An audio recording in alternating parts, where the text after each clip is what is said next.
रहीम student, ये chapter number 5 real valued function of several variable. यहाँ आपके रियल एनालिसिस 1 के कोर्स में ये चैप्टर भी शामिल है।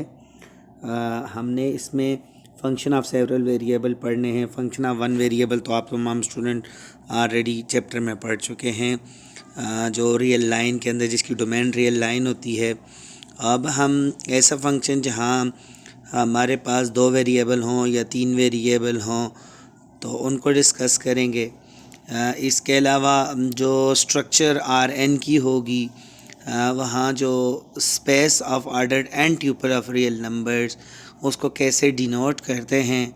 फिर यहाँ हमारे पास चूँकि हम इनको इन टर्म्स ऑफ वेक्टर्स लिखते हैं और हम देखेंगे कि इनको सम अप कैसे किया जाता है, इसकी लेंथ कैसे फाइंड की जाती है और शवार्ज इनइक्वालिटी भी देखेंगे। ये तमाम चीज़ें हम इस चैप्टर के अंदर डिस्कस करेंगे।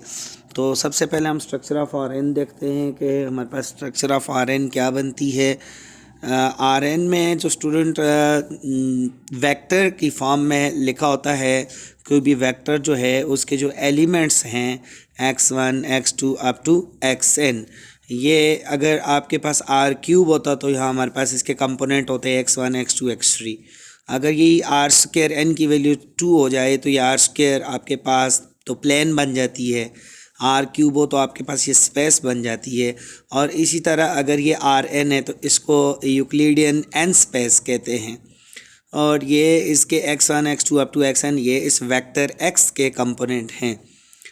अब हम देखते हैं कि कैसे हम इनको प्लस करते हैं और ज्योमेट्रिकली ये इनका मीनिंग आप जानते हैं। जैसे अगर रियल लाइन में बात की जाए तो कोई भी नंबर जैसे 1 2 3 4 कोई भी नंबर है, ये एक पॉइंट को रिप्रेजेंट करता है। और इसी तरह अगर आपके पास एक्स वाई हो जाता है ऑर्डर 2 आर स्क्वायर बन जाता है जिसमें, तो पॉइंट प्लेन के अंदर आ जाता है। इस तरह x1 x2 x3 हो तो ये पॉइंट स्पेस में बन जाएगा।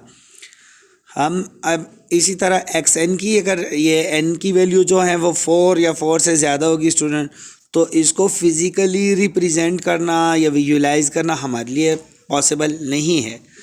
तो ये आर्बिट्रेरी स्पेस है। हम यहाँ देखते हैं हमारे पास 2 वेक्टर्स हैं, इनको हम कैसे प्लस करते हैं। ये वेक्टर x है और दूसरा वेक्टर y है। इनको ऐड करने के स्टूडेंट हम कंपोनेंट वाइज ऐड करेंगे, पहले कंपोनेंट को पहले में दूसरे को दूसरे में। सेम वे अगर हमें किसी नंबर से अगर मल्टीप्लाई करना पड़ जाए कोई कांस्टेंट नंबर से, तो हम उस नंबर से इसके तमाम कंपोनेंट को मल्टीप्लाई करेंगे। जैसे यहाँ अगर हम a से मल्टीप्लाई कर देते हैं तो इस आप ऑब्जर्व कर रहे होंगे कि इसके तमाम कंपोनेंट को a से मल्टीप्लाई किया गया है। अब हम यहाँ 2 वेक्टर्स के ऊपर बात कर लेते हैं। देखें उनको प्लस भी किया गया है और उनको एक कांस्टेंट नंबर 6 से मल्टीप्लाई भी किया गया हुआ है। नेक्स्ट हम कुछ और प्रॉपर्टीज़ स्टूडेंट पढ़ते हैं। ऑलरेडी ये जो पहला टॉपिक था 5.1.1 वाला, उसमें 2 प्रॉपर्टीज़ आपने देखी। अब ये जो प्रॉपर्टीज़ हैं इस थ्योरम के अंदर, अगर ये कंबाइन हो जाएं तो ये वेक्टर स्पेस बन जाता है। तो इसमें पहली प्रॉपर्टी जो है वो vector addition commutative is commutative, that is आप किसी वेक्टर x में y को ऐड कर दें, y में x को, तो आंसर बराबर आता है, इक्वल आता है। इसी तरह एसोसिएटिव लॉ भी वेक्टर एडिशन के केस में होल्ड करता है।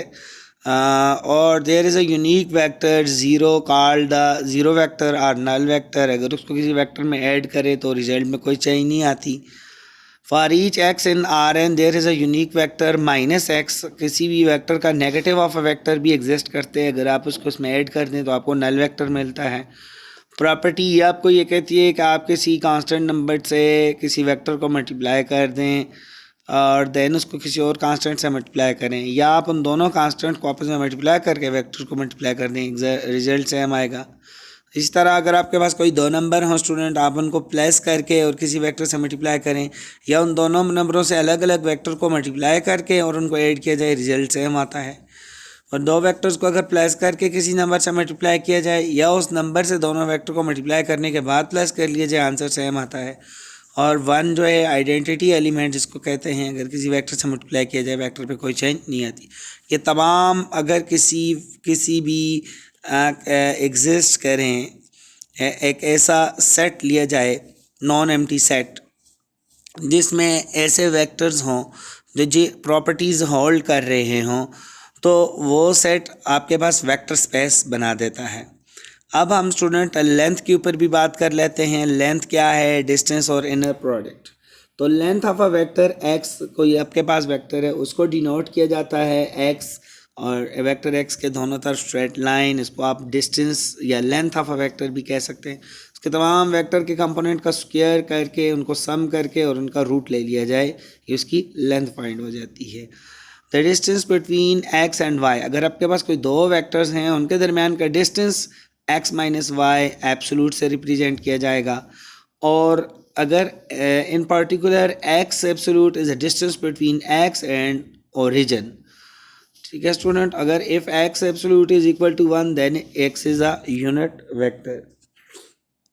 अब आप देख सकते हैं यहाँ कोई दो वेक्टर्स आपके पास हैं, उनकी लेंथ फाइंड की हुई है, वेक्टर एक्स की लेंथ निकाली है, वेक्टर वाई की लेंथ निकाली हुई है, और इन दोनों वेक्टर्स के दरमियान जो इनके डिफरेंस के दरमियान डिफरेंस करके उसकी लेंथ को भी फाइंड किया गया है।